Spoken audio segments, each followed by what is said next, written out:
But welcome to tonight's Flippinar on YouTube and on the normal service, which is any meeting. So if you're on YouTube live, this is my live actual webinar, Flippinar. If you're on any meeting there, please just in the chat room say hello. But we are live on YouTube also. If you're on YouTube, there's a chat section. You can respond there. But again, I'll keep announcing the YouTube because this is the first time that I've done something like this. So hopefully it works out and I can bring in a few more visitors to our Flippinar. So again, here on my normal Flippinar service, which is any meeting, but also we're YouTube live on tonight's Flippinar. So let's go ahead and I'm gonna share my screen and we're gonna go ahead and get into it.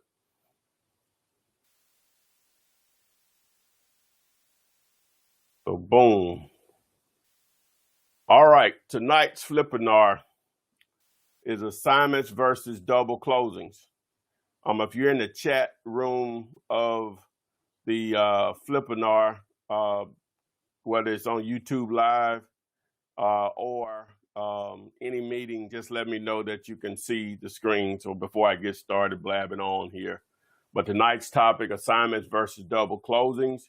A lot of people ask about this, why one or the other. If you can hear me fine on YouTube, please acknowledge in the chat area. But yes, so if you're on YouTube, this is live on YouTube also.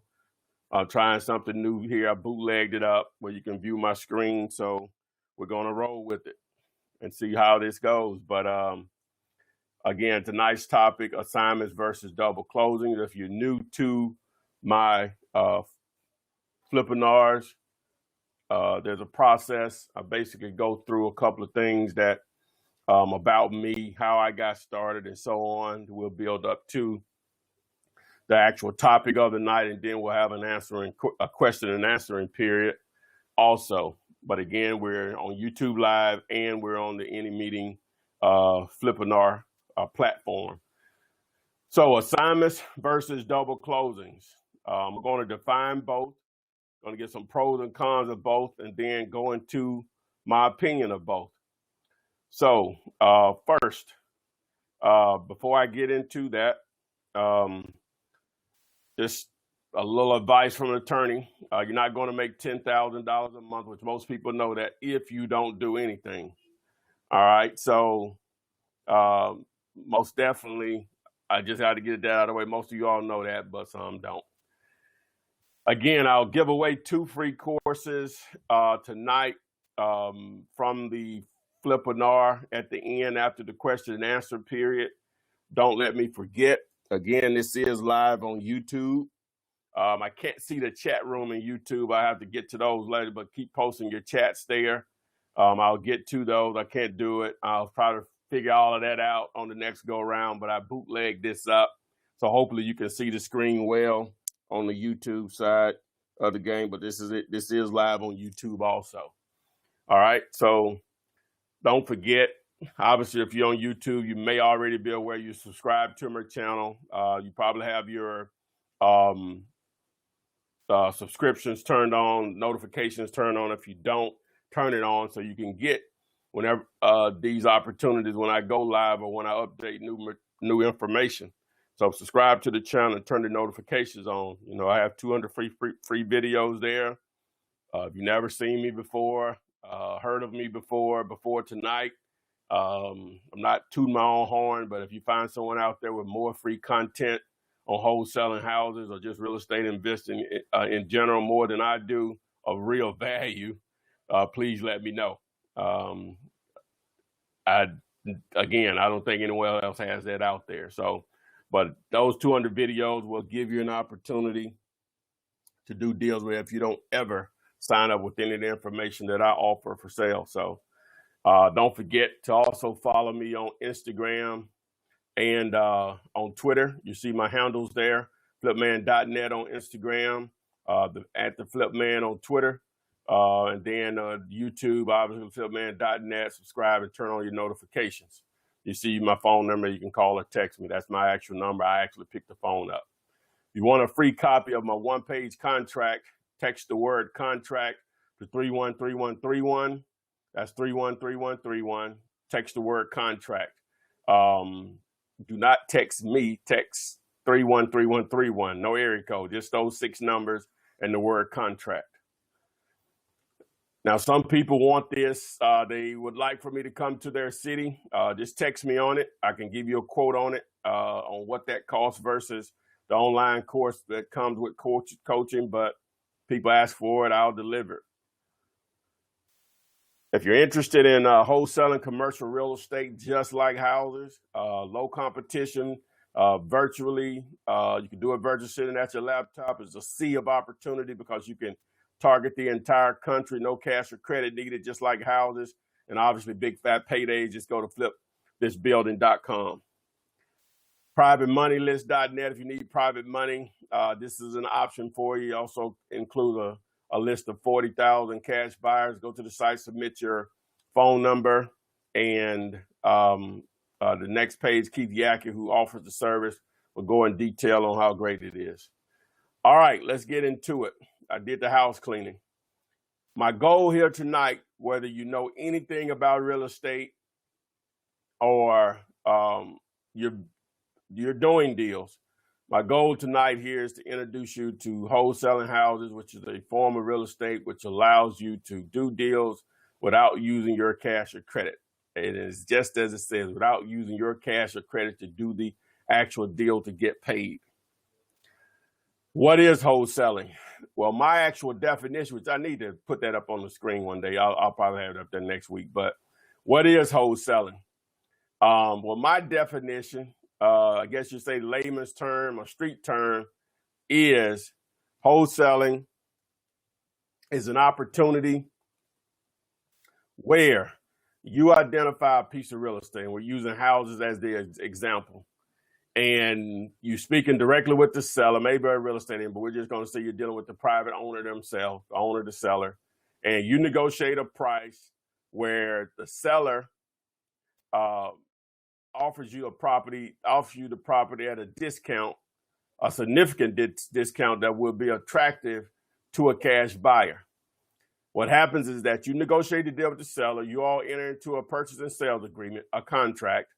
All right, that gives you some control and interest for the short period of time that the contract states. You then advertise the property at a higher price than what you have it on the contract for. Cash buyer steps forward, said they want to purchase the property. You contract with them at that higher price, submit to a title company and or a closing attorney. You close on the property, you get the difference between the two contracts. Example, a house appraises for $100,000 in excellent condition. For whatever reason, you can get that property for $30,000. I know that sounds like that's not possible, but the word that you're looking for is motivation. The only reason someone is going to give you a price that works at that price is motivation, which that is possible. People do it all over the country. It's what I've been doing for 14 years. So you get in a contract for $30,000. Hello, Winston.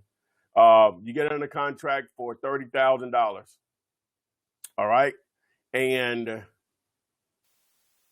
you advertise the property at $46,000. When I say advertise, maybe online, offline, Craigslist, Zillow, bandit signs in the neighborhood where the house is located. You start to receive calls. One cash buyer steps up and say, hey, I can't do 46, but I can do 37. All right. Now, some people may turn that down. Ty, aka the flip man, is not going to turn that $7,000 down. And how I come up with $7,000. So you agree to do this at $37,000 with your cash buyer. So the cash buyer, you have a contract A with the seller for $30,000. You have a contract B with the cash buyer for $37,000. Submit the closing. When you close on the property, the seller gets their $30,000. You receive the difference between contract A and contract B, which is $7,000. Buyer takes possession of the property. You move on to the next deal. That's a wholesale transaction. So you ask yourself, is this something that I need to be doing? Well, I'll give you a couple examples, which I actually have videos on YouTube of these two students. But a student in Memphis advertised on Craigslist, located a couple that were moving from Memphis to Texas, I think, for job relocation. They had bought an investment property and they didn't really do anything to it, but it needed a lot of repairs. So they know they were not coming back to Memphis, but they needed to liquidate this property quickly. They contacted my student. He negotiated a price that worked. Okay. He then advertised the property a little, I think, or he may already had a buyer. I'm not sure. You're going to have to go back and watch the video. But anyway, long story short, he wholesaled the property within 27 days of placing that ad on, placing it on the contract. And he made $6,444.40. All right, with a $10 earnest money that he gave the couple to tie up the contract. If you look at the return on investment, the $10 with the $6,444, the return on investment is 64,344%. That's the ROI. Another student in Baltimore gave a seller, he got this from a bandit sign campaign, which he only put out about 25. Normally you can't get a deal in that small of amount of bandit signs. But he found a deal, placed the property under contract for $1.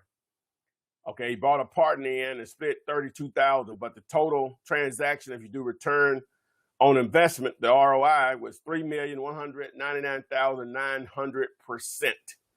Obviously, that's a ridiculous return, but this is the world of wholesaling. Over here to the left, if you see, I have an example here. If this was a flip, a buy, fix, and flip, where you buy the property, fix it, and then sell it to a family that wants to live there, you spend a total of $50,000 on buying, fixing, and then putting it back on the market, and you sell it at $80,000. That's a $30,000 difference. But the return on investment is 60%, which is great. But when you compare it to this, different ball game. Both make money, obviously, but this has virtually no risk. This is the only thing you had at risk is the $1. You have 50,000 risks here. So to each his own. All right, who am I? If you don't know this part of it or you've seen it, then hey, here it is again. But I do this because I always have to take in consideration that this is someone first time being introduced to what I have to offer in my story. And I think my story is a lot similar to a lot of other people as far as how I got to the point where I discovered real estate and actually started making money. So I'm an entrepreneur first. I always like to say that because I am. It's just real estate is one of the 2 or 3 ways that I've ever been able to make any serious money. But I'm not one of these that has always been an entrepreneur since I was a little boy or something like that. It didn't happen for me until my late 20s when I was in college. I had the brilliant idea that I was going to use my student loan money to buy used cars and become a millionaire. So what I did, and I'm not even sure how I found out how to do this. I don't know what we did before the internet. I keep saying that but it's real. I got a dealer's license for my state, and I started going to dealers auctions. And the cars there, whether they're 10 years old or 1 year old, they're going to look brand new, just like they're off the showroom floor. But the problem with a lot of them are they are a piece of junk. And if you're not mechanically inclined or not have one out there with you that is, you're going to get handled and handled well. And I did on a few occasions. So therefore, turning that student loan money into $1 million turned into a huge loss. So we got out of that. A couple of years later, started to a mobile car wash. Got the idea from one of my brother's friends. We went to Daytona Black Beach Weekend, Daytona, 1995. He met us up there in Daytona. He came from Orlando. He had started a mobile car wash business where he actually washed cars on location, wherever someone was located. And he was doing 6 figures. So I couldn't wait to get back to Birmingham because he said it didn't cost that much to to get your equipment and so on to get started. So whenever I got back to Birmingham, I bought a used passenger van that the seats were removed, baby blue, for $900. Bought a 100-gallon water tank and a pressure washer. Hey, I was in business and bought a sign to put outside whenever I'm actually on a location. I could, let people know what we're doing.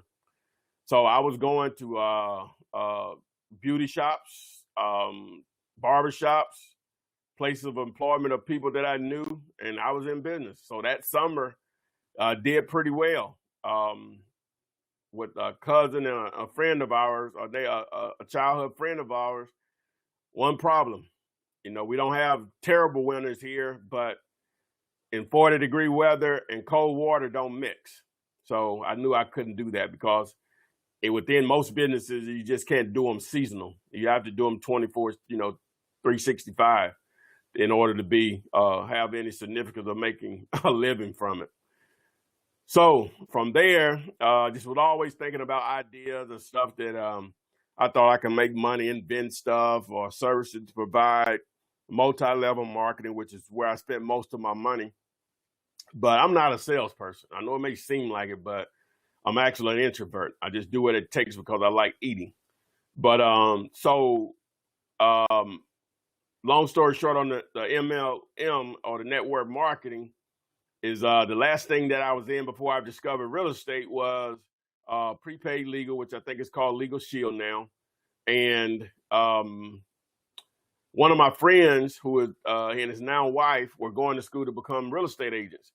And the guy that normally taught the class was absent. So the substitute, he didn't talk about being an agent. He talked about investing in real estate and creative ways of investing in real estate without using your cash or credit.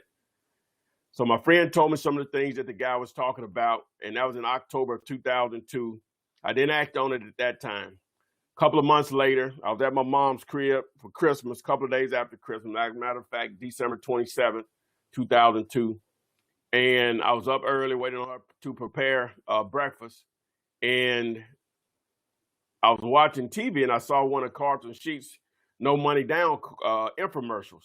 And I caught it about halfway through. And, of course, it wasn't tell you anything, but I made this much money. I made this person made that much money or whatever. But I decided to, go up the dial and find it from beginning to end. So, again, it didn't tell you anything, but I thought to myself at that time, he can't be lying about all of this.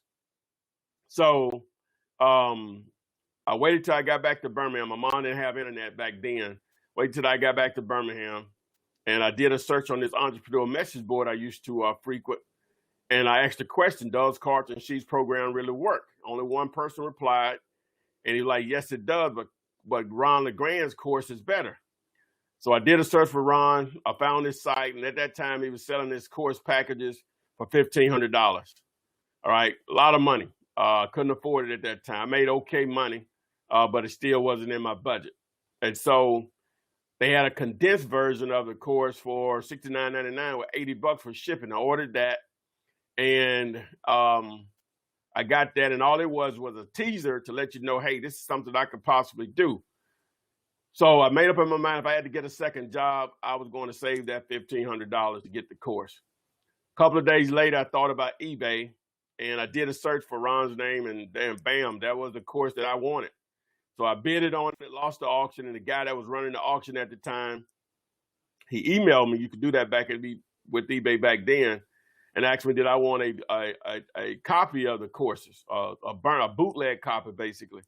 So we agreed on $400. He shipped it to me. It took me about 3 weeks to go through it. It was just going from 0 to 1,000. It had wholesaling. It had retailing, which is flipping, buy, fix, and flip. Subject to lease options, another module called for sale by owner. So I just went on information overload. I thought I had to go through it, but what attracted me was wholesaling and somewhat lease options. And also what attracted me is that I didn't have to seek out business. If I did an effective job of advertising, the business would seek out me. And he mentioned bandit signs in that course. So that attracted me. So I bought some bandit signs. I overpaid for them, but I didn't know any better at that time because nothing I had ever did before. 250 signs for, 50 signs for $250, which is drastically an overpayment for something like that. So I got the signs on a Friday, started putting them out on a Sunday morning. The very first two calls that I received, one of them was a lease option opportunity. The second one was a wholesale opportunity. The lease option opportunity, seller, his mom passed, left him a house. They still had a mortgage on it. He didn't live there, and he couldn't afford the mortgage on his house and the mortgage on that house. So I explained to him the lease option process, that I was going to take over his payments and relieve him of the debt. That was the only thing he was going to get out of it until the property was paid off by the tenant with a new loan within 1 to 3 years. And I would make my money with adding money on top of the monthly payment and a down payment. So I explained the entire process to him. I advertised the property. The lady stepped up. She gave me $5,000 cash sitting in a Old Charlie's on Center Point Parkway, if you're familiar with Birmingham, which is not there anymore. I think a Mexican restaurant is there now. But and so the house needed some amount of cosmetic things done. And the guy that owned the property, he was a handyman. So I thought I would, create a win-win and just refer him to do some of the work since he was familiar with the house for the lady. She was cool with that. So also, to create a win-win, a friend of mine, when I was working, co-worker, he did mortgages on the side. So the guy that owned the property, he wanted to refi the house that he lived in. So I thought I would, hook them up together, let everybody, again, win-win-win. So my friend mentioned that I had found a tenant buyer, and the lady had already given me $5,000. So the seller got pissed because he thought I should have given him half the money, if not all of it. So whenever he was scheduled to meet the lady at the house, he came over there in a storm and told her to get off his property. He was going to call the police. Tyrone didn't own this property. So the lady called me, just highly upset, crying because she had thought she had been scammed. So I told her wherever she would find, where she was at right now, bring her money. I had already spent $700 of it, which, but at that time, that was still going to be hard for me to make up. So I had to make up that $700. I don't remember how I did it, but I carried her money, and the seller and I got into a heated argument over the phone. I think the last thing he told me, if he ever saw me again, it wasn't going to be nice. So the second opportunity was two sisters. Their mom had passed, left them a house. So like a lot of people, we're not going to sell mom's house, too many memories, blah, blah, blah. We'll rent it out to family members. And of course, you know what happened. Renting out to family members and friends is probably, in most cases, going to be the worst decision you could ever make it as an investment, because they're going to count your money and they're going to decide when they want to pay you. So they had bad experiences for a couple of years dealing with family members, and they decided to sell the property. So we agreed on $20,000. At that time, I really didn't know if that was a good deal or not, but I sort of was comfortable that I may be able to make a little money off of it. So from there, I met at one of the sisters' house in my 1985 Toyota Celica white convertible. So that was 2003. That was an 18-year-old car, but they thought I actually had the money with me, 20 grand. And I had to, told them to slow their roll. It doesn't work like that. Explained to them that it'll probably take 30 days to close the property. So we signed the contract. I advertised the property in the newspaper, and a real estate agent called me and said he had a client that would like to buy the house. And I explained to him I was wholesaling the property, and the agent said that he would need half of my $5,000. So, hey, what's half of zero? So I agreed to that. So instead of making $5,000, I made $2,500. So we met them in a shopping center parking lot. They gave me a $500 earnest money. We signed the contract. So about 10 days later, we closed on the property at his closing attorney. So that's why I tell people, don't even worry about a title company or a closing attorney, because a lot of times your buyer is going to dictate that anyway, especially when you're starting out, and you can always piggyback off of that title company or closing attorney, even if that buyer is not involved in the future, if they close a deal for you because of him. So we closed on that property, made $2,500. Might as well have been $250,000 because I had them failed at so many other opportunities. So that's my first deal. Like many of you, you probably failed at a lot of different business opportunities, but real estate is different. You know, and I'm not saying it's easy, but it is a very simple process. I'm no smarter than you are. I'm originally from a town of less than 1,000 people. Spent all of my life up until 18 years old in that town. Born and raised in Bama is where I am now. My market is no better than yours. Again, I'm no smarter than yours, but probably what's the difference is that I take action. As I discovered, there are a lot of hard ways to go about this. And like most people, what kept me from even getting in real estate, I thought you either have to have great credit and or a lot of money, which is not the case. I don't care if you're dealing with houses or commercial. That knowledge is powerful. If you sound like you know what you're talking about, they take you dead serious on any level of this. Trust it. You will see. If you get in, you will see, and you get an understanding of what you're doing. Most people think they need a real estate license. I don't know if I ever felt that. I don't even know what I thought about that because real estate really never interested me because, like I said, I thought you had to have a lot of money and or great credit. So, and most people, they feel like they need to know everything about it before they get started. I didn't know everything about it. I was bombarded with a lot of information, but I knew enough to get my phone ringing. I understood I need to get my phone ringing and start talking to sellers. But most people, you read books, most books, not to hate on them or anything. I'm just telling you what it is. Most of them are going to be vague. They're just upsells to something else.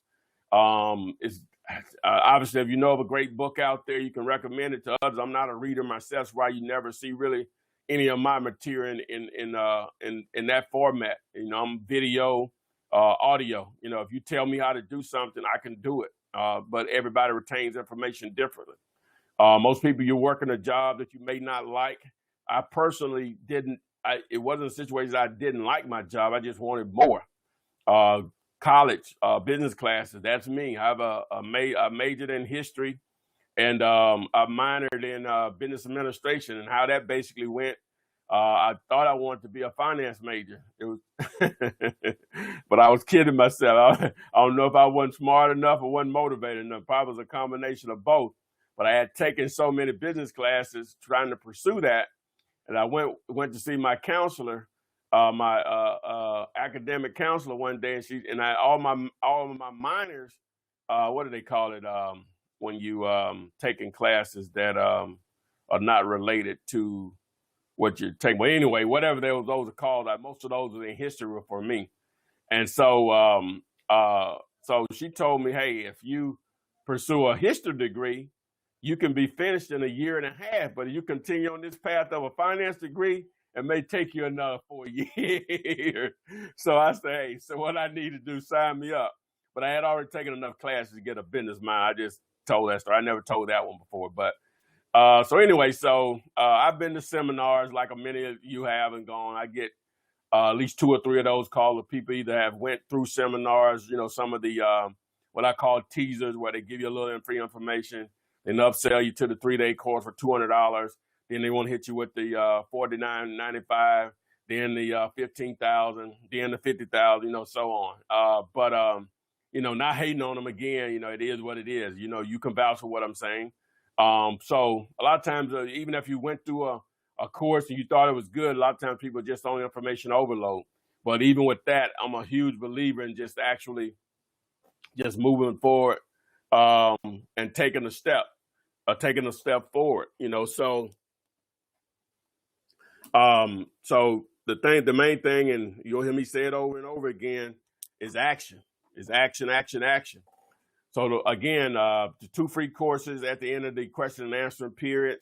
And so we'll go ahead and get into tonight's topic: assignments versus double closings. Okay, well, you know, both work. There's no question about that. Both of these do work. I have my preference. But again, both work. So I'm going to go through these, hopefully objectively, then I'll share my opinion on why I choose one over the other, which most of you already know. which one I prefer. So let's get into just let's just to get it simple here. Let's get in just the definition of both of these: double closing and assignment of contract. All right, double closings. A double closing is the simultaneous purchase of and sale of a real estate property involving three parties: the original owner, an investor, which is you, the wholesaler in reality, and the final buyer, they're calling, I call it a cash buyer. The investor then utilizes a double closing, the wholesaler, which is you, to close both transactions at approximately the same time. And basically how it happens is that it's going to do it one or two ways. The closing attorney or the title company, they may have you sitting in separate rooms at the same time, or they may have the buyer to come in first so he can fund the entire deal for both transactions, sign everything, and then they bring the seller in, sign, and then give them their money, and that's when you'll get your money. So that's the way it will happen. Either you're going to be sitting in two separate rooms at the same time, or they may have like the buyer to come in an hour before. So, those are the common ways of doing it, on a double close. Assignment of contract occurs when one party to an existing contract, the assignor, that's you as a wholesaler, hands off the contract's obligations and benefits to another party, the assignee, that's your cash buyer. Ideally, the assignor wants the assignee to step into his shoes and assume all of his contractual obligations and rights. Basically, place the property under contract, you sell the contract to a cash buyer for an assignment fee. But that's done via an assignment of contract. All right, let's get in. Why would you double close? So it prevents the seller from knowing you are not the actual buyer. All right, the seller won't know immediately what you made on the deal. And what I mean by that is that if they want to do their research and follow the property, go down to the courthouse or look it up online, they can see that the property sold on the same day at a higher price. But obviously, someone that wants to do a double close, their intent is not for them to know it while they're sitting there at the closing table. So if they find out a week or two, a month later, I guess, you wouldn't care. All right. Another reason is it prevents the buyer from knowing what you made on the deal initially. Now, it also could prevent the buyer from knowing that you don't own the property, but in most cases, some buyers will do their own due diligence. They just do a county search and they'll show that your name is not listed as the owner of the property anyway. So, that'll just depend on the buyer and how much due diligence that they do. But sometimes a county's information may be in lag, because the property could have sold 3 months ago, but it may still be showing the previous owner. So that'll vary from county to county. All right. So why not double close? All right. Well, in most cases, attorneys or a title company, they're going to charge additional fees. Some will charge closing costs twice, and some will just give you a discount. Maybe the fee to close the deal may be $500 to $1,000. We'll just say if it was $1,000, instead of charging you $2,000, they may just charge $1,500. But so I'm gonna charge both. Charge the full amount for two closings. All right, so it may be difficult to locate a title company or closing attorney to perform a double closing.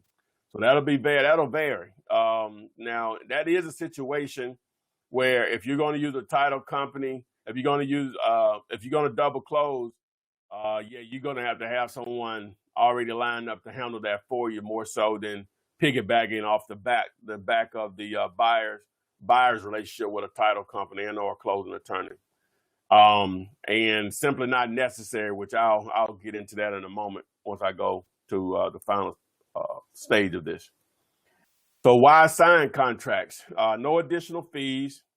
It's simple to explain to title companies and closing attorneys. And that's what I mean by you can piggyback off the relationships that the buyer has already built with closing attorneys and title companies, even if you've never done a deal before, because they want to satisfy their client. And then you can go back to them, even if that buyer is not involved in future transactions. It is possible to be paid before or after closing. It's rare. I have had it to happen once that a buyer actually paid me before the closing. But, you know, he already knew the title was good or whatever. But I think he was going out of town and it wasn't going to happen fast enough. I told him, I think that was early on in the game. And he and I had a really good relationship. I told him I needed the money. I don't even think I really did. I just didn't like, you know, that he was going to prolong everything. But, and he went ahead and paid me $5,000. And so, and then after the closing, and obviously during the closing.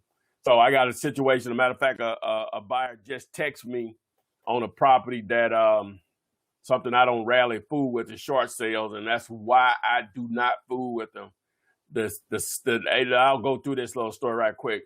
The agent contacted me. It was her father's property, which I didn't even know. Well, it was a property I targeted through an agent. Let me say that. And I didn't even know when I placed the offer. She accepted the offer, but she didn't let me know that it was a short sale situation until I was out there viewing the house. I wouldn't have probably even went out there and looked at it. So I think the number that we put her in a contract for, and I went ahead and brought my buyer in because we've done a lot of deals together and I trust him. And the reason I bring this up because he agreed to pay me the $2,500 after closing. And I was cool with that because, you know, like I said, I'm cool with him. I think we have a good enough relationship on that. But I just got a text before we started this Flippinar. It's him saying that the contract came back at 80. The short sale price from the bank came back at 88,000, and the number was supposed to be 50,000. When did we place this offer? Before Thanksgiving. And we're just getting a response back. So that's why I don't like to deal with short sales. Not saying you can't make money with them, but that's the reason. Placed the offer before Thanksgiving. Thought we had a deal at 50. I knew it was going to probably still take 60 days to get paid minimum and come back and the bank counted at 88,000. That's why I don't like short sales. So anyway, I just had to get that out. But anyway, so that's why you sign contracts. You see the reasons here. I'll get into more of why I think so on that because that's my preference. But so why not sign a contract? That's basically the reverse of the reason that people do double closings. Seller and buyer will have access to what you are paid. Buyer will know you are not the seller. Seller will know you are not the buyer. So again, seller and buyer will have access to what you are paid. Buyer will know you're not the seller. Seller will know you're not the buyer. Okay, I'm gonna get into all of that. So that's important to some people. I'm gonna tell you the reason why I don't think it's important. So which is better for you? Obviously, both work. Both work. Both of them you can get paid with. All right. Now, the reason that I prefer assignments is relationships with buyers. I don't care. I don't want to deal. So if you do a double close with a buyer and you make it continue to do that, but that's normally not how it works.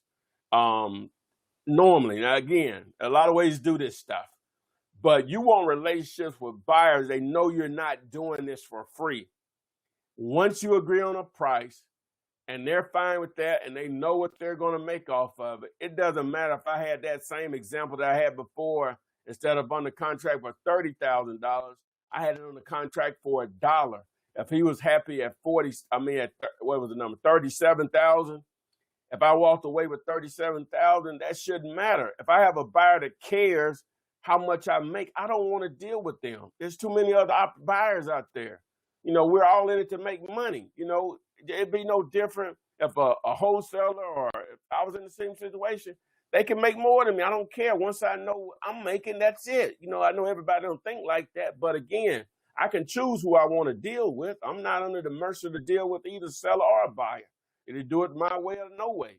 It's just that simple. So if a buyer cares about how much I make, I don't want to deal. I had a guy out in California. He was a broker. And we had a deal on the table. And it wasn't even that much money. I think we were only going to make about $15,000, and it was like a $300,000 or $400,000 deal on some apartments.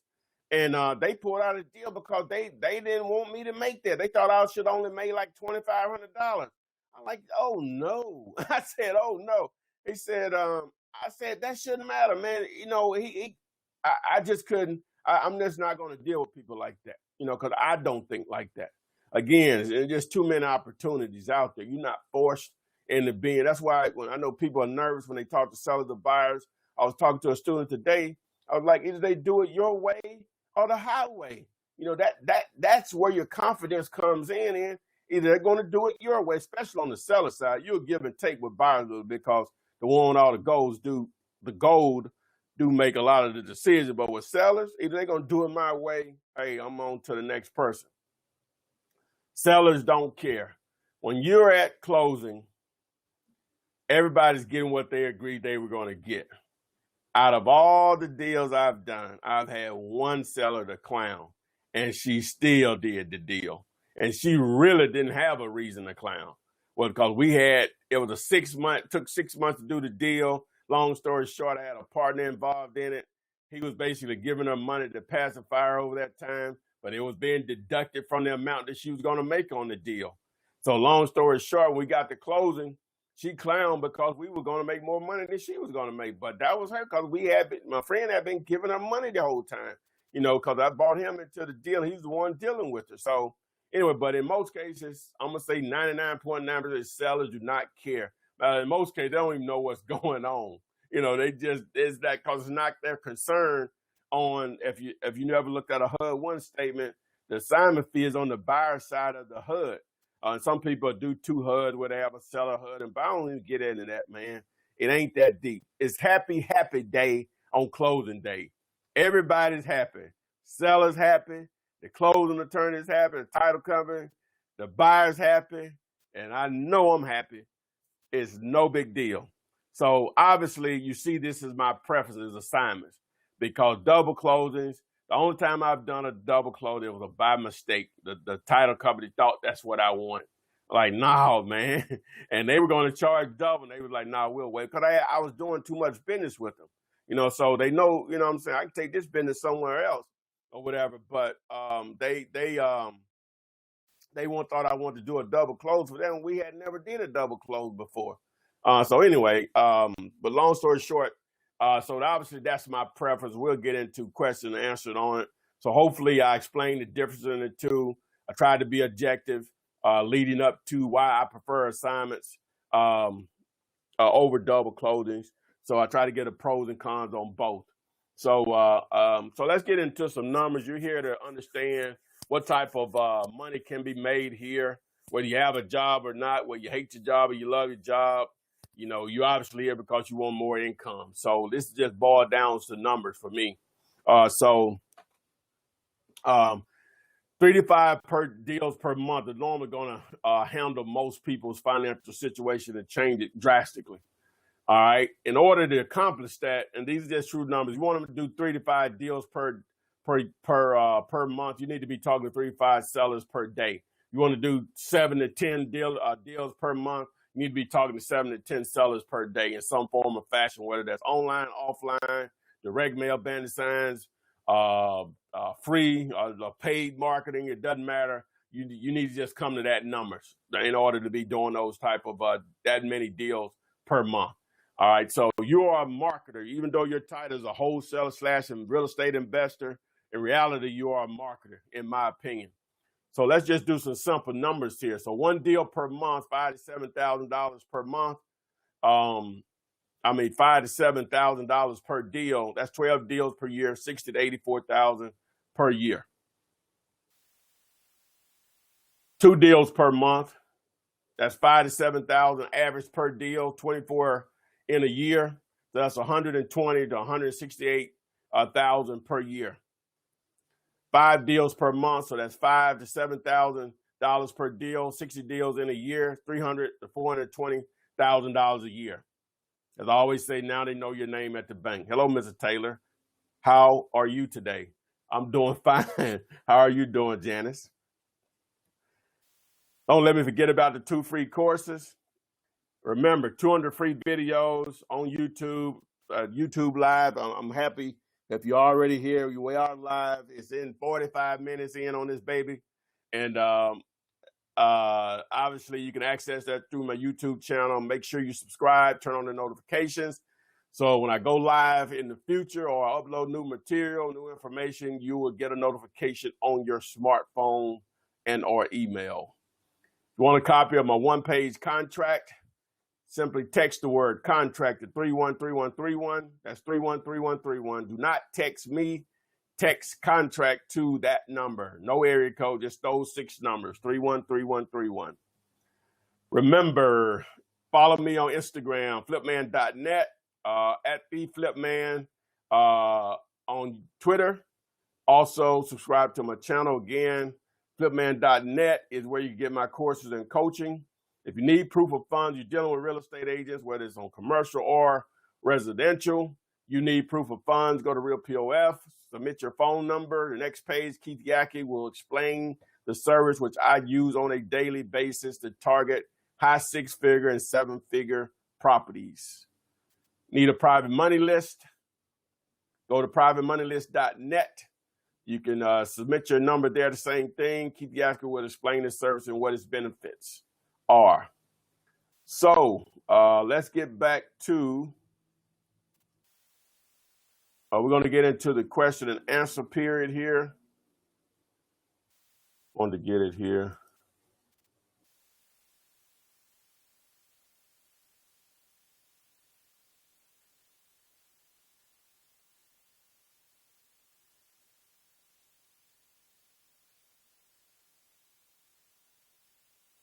All right. Let's see what we got here.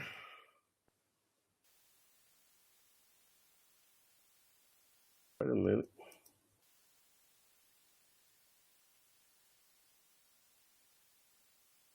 Hold on 1 second here. Let me see what's going on.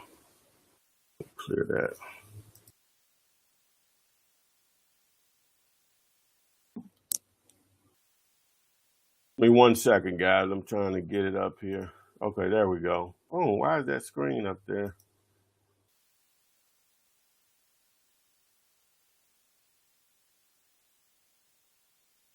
Okay, let me stop screen sharing for a second here. Okay, boom, there we go. All right, so I want to go back to that. Let me go back. Okay, boom, there we go. All right, so let's get into the question asked. Let me scroll down. If you asked a question before, please repeat it in the chat. Super information. All right.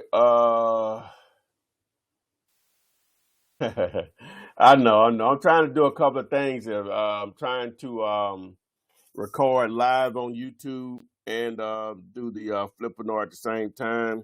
I know people are chatting in the on the YouTube side, but I can't do for. Maybe I'll figure it out on the next go around. All right. So someone says, do you do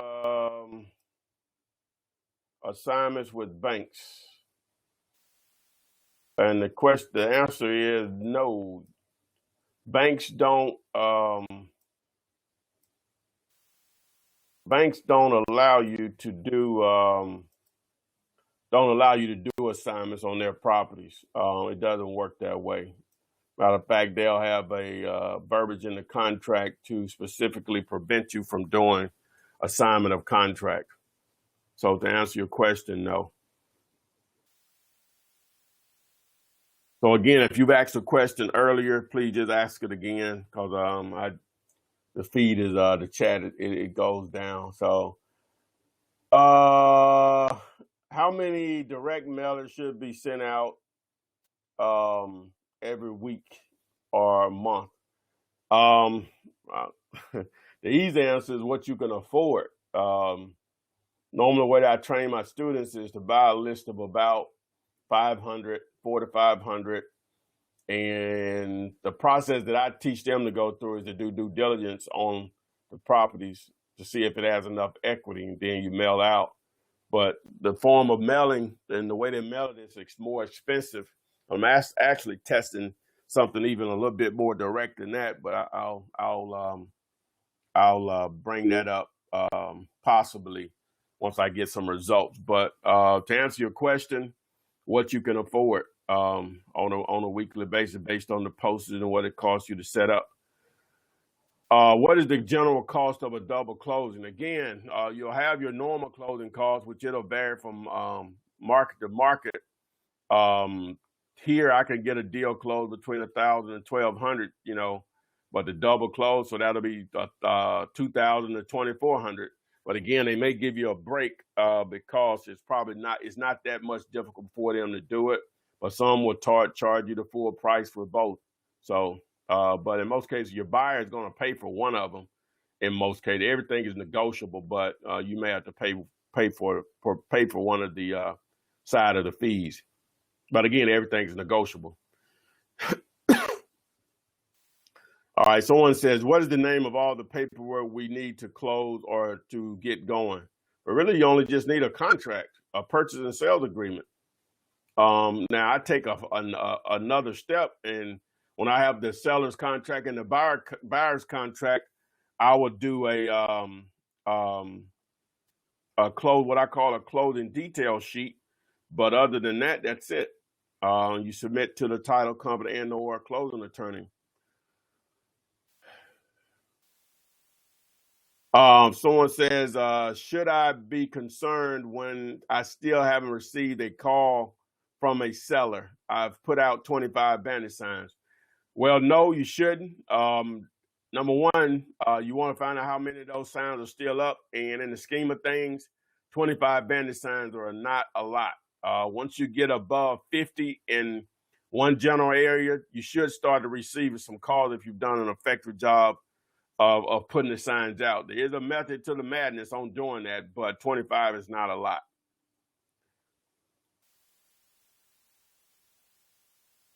Someone says, what is the best way to analyze a deal? I'm just starting out and I have no idea to analyze a deal.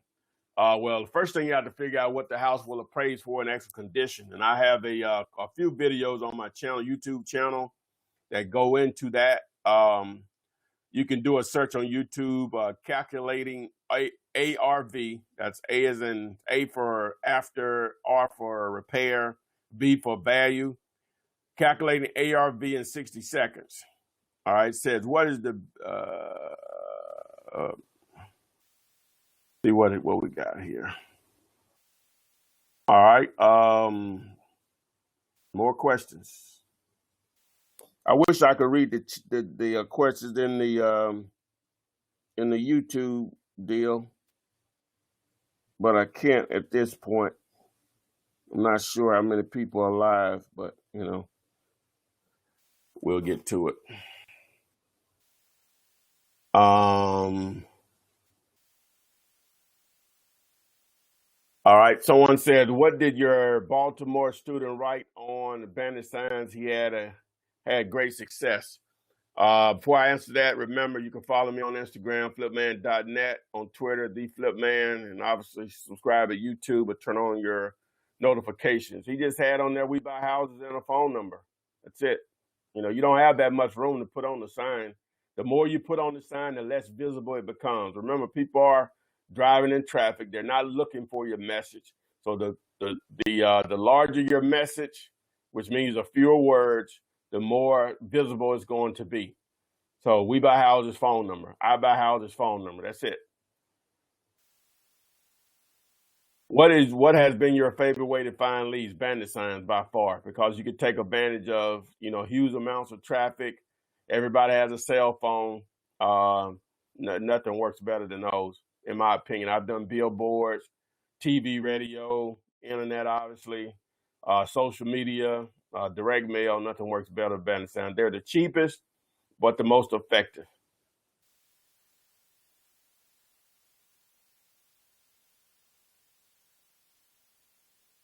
Do you have a separate coaching fee for someone who already has a real estate program, probably not as good as yours? Actually, I don't, Eric. Really what you're paying for is my time, because in reality, I give away all the information through the 200 videos on my YouTube channel. Now, I'm not saying that the course is exactly the same thing, because the course is step by step and is organized, and the videos on YouTube are not. And I really need you to understand my process. And going through the actual course, which I highly recommend when someone purchases it, it eliminates a lot of wasting time on stuff that is the simple stuff in my process. Now, putting it, doing a deal is the same, but everybody has their process on the way they do things. So obviously, if you're interested in what I have to say, you want to know my complete understanding of how I go about, doing deals from A to Z. So even if you already have a course, I still highly recommend people go through the course. Again, whether you go through it or not, the fee is the same to answer your question. Again, we're on YouTube Live for the first time. I wish I could see the chat there. I'll try to figure that out next week if that goes well. Hopefully it does. Not a lot of questions tonight here. Again, don't forget, you can follow me on Instagram, flipman.net. Follow me on Twitter, TheFlipMan, and on YouTube. And obviously, you can locate me on Facebook by just looking for The Flip Man.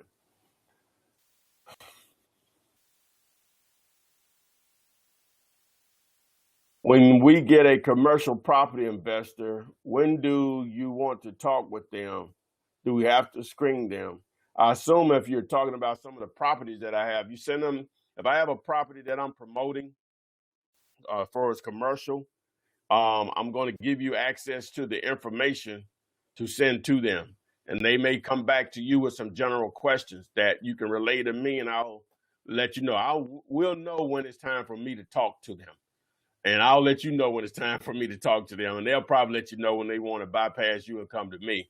Initially, the information that I provide, it gives them enough information to make an informed decision on whether or not they want to pursue and find out more information about the actual property.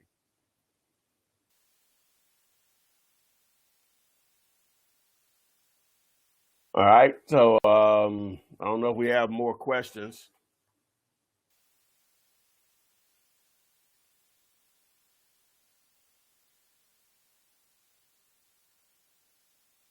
Someone said I have okay. Yeah, I'm sorry. When the seller all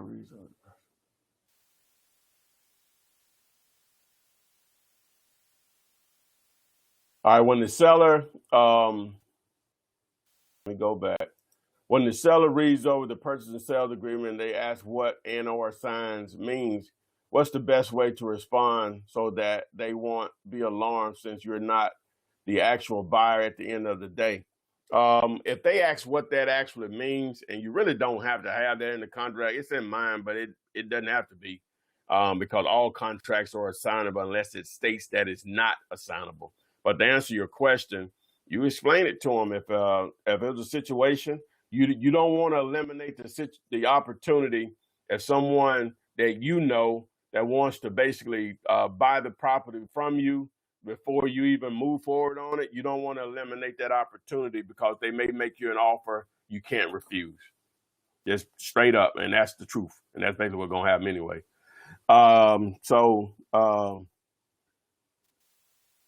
Someone says, what is the best website to find out about your commercial properties? For the triple net properties, it's triplenetcash.com. That's NNN. I'll just put it in the chat. NNNcash.com.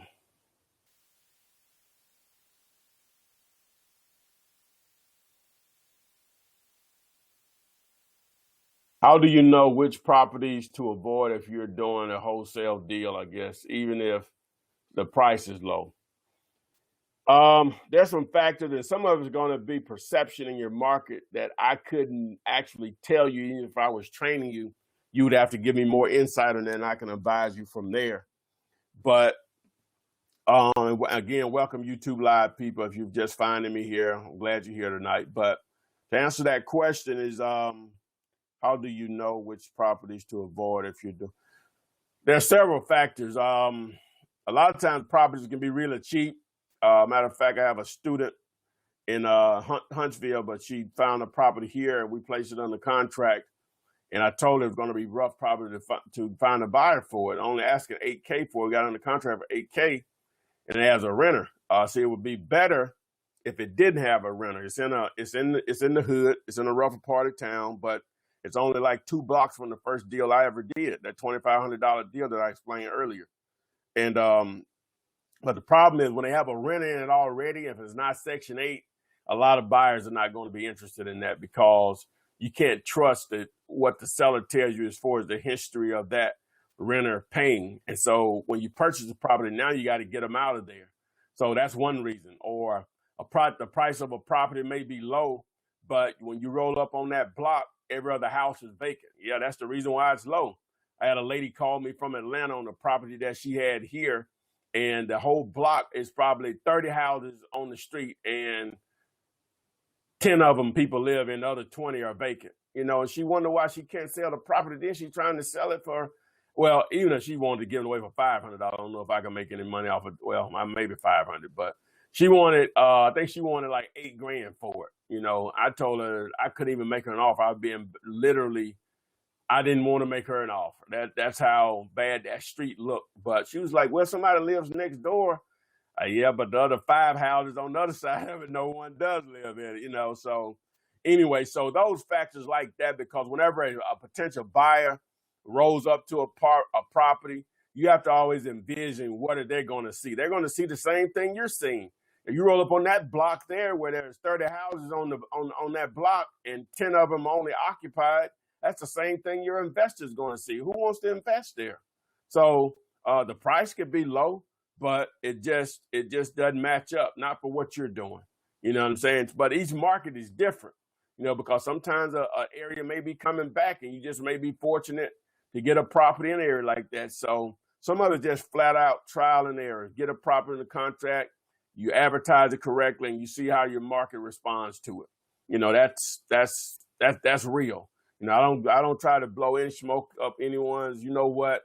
I try to give it to you as real as possible. A lot of money can be made, but some of it is you're just going to have to get out there and do it. Going to have to do it. So I don't think we have any more questions. Hope I ain't missing none of my show. Man. Scammer come on tonight. I'm thinking out loud, people. So I'm gonna go ahead and give away the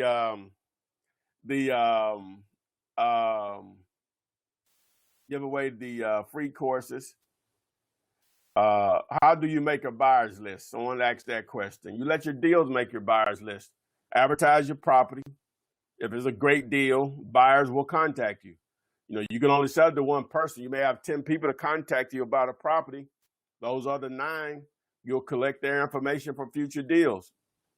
Their name, phone number, what areas they like to buy in, how many do they buy per month, what's the minimum number of bedrooms and baths they deal with, what price range.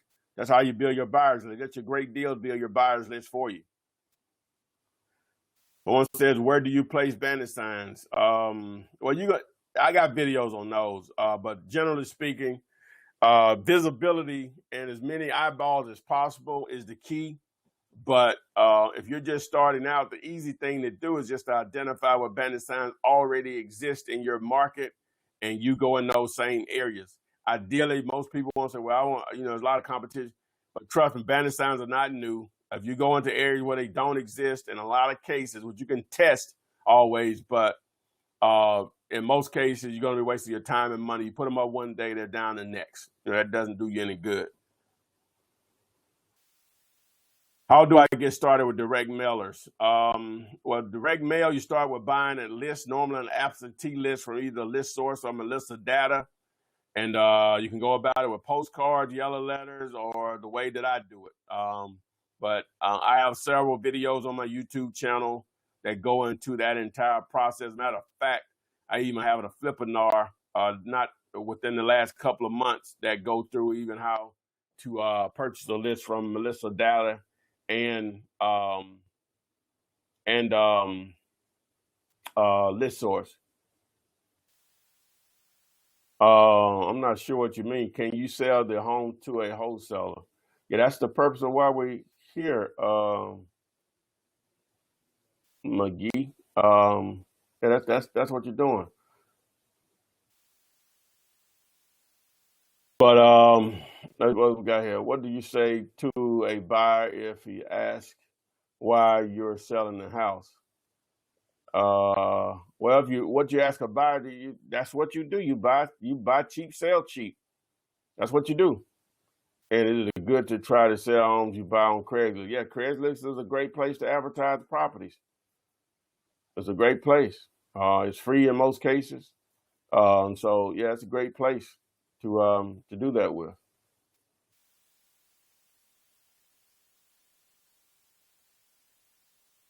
More questions. Again, welcome YouTube Live. Hope you guys are enjoying this. Um, First time I'm doing this, I bootlegged it up from my phone to view my screen here. I'm mic'd up. Hopefully you can hear me well. I'll go back and review it here in a little while once we're done. But and then I can't read the chats on the YouTube Live, but we'll try to figure that out in the future. Again, so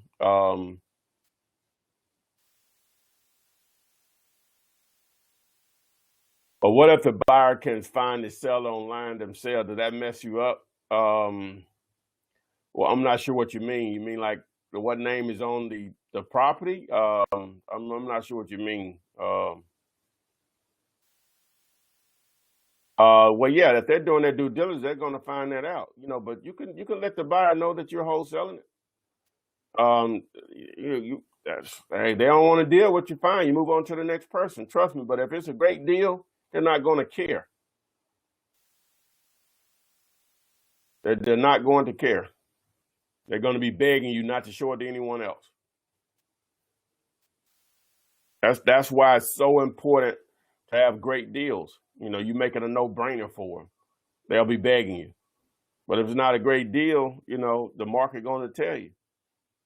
That's why I tell you don't be afraid not to you may just like my first deal, with the lease option, I ended up having to get the lady money back. $100 bills I had to give back to her. Now, if my math is correct, that equals $5,000, 5 big ones, 5,000 simoleons. All right, guys, I'm gonna round that up, and we're gonna go ahead and just pick the um, the winner tonight.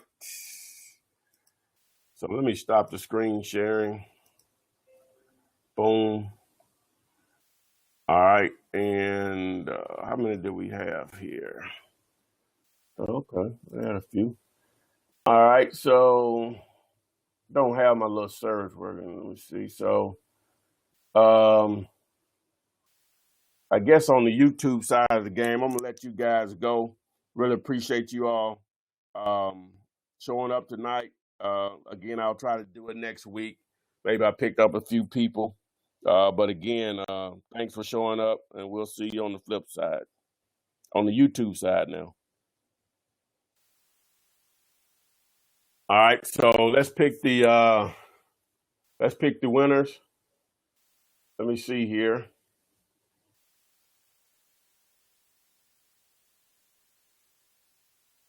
Let's do the chat first tonight.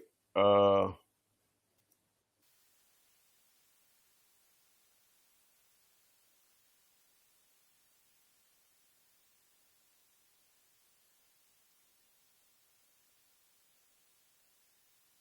right, the winner on the chat side,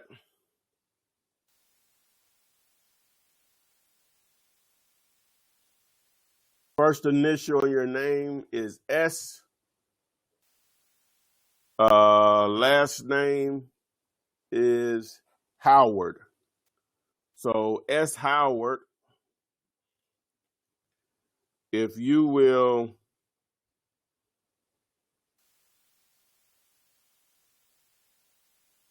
text me at 205-492-3425.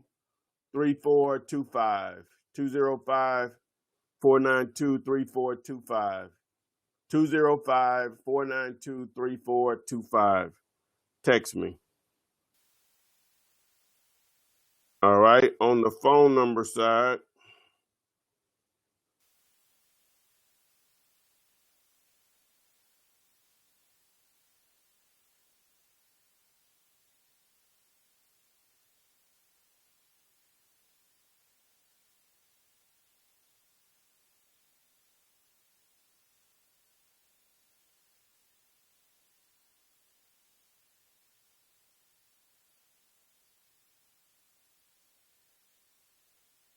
On the phone number side, last 7 is 592-6704. 592-6704.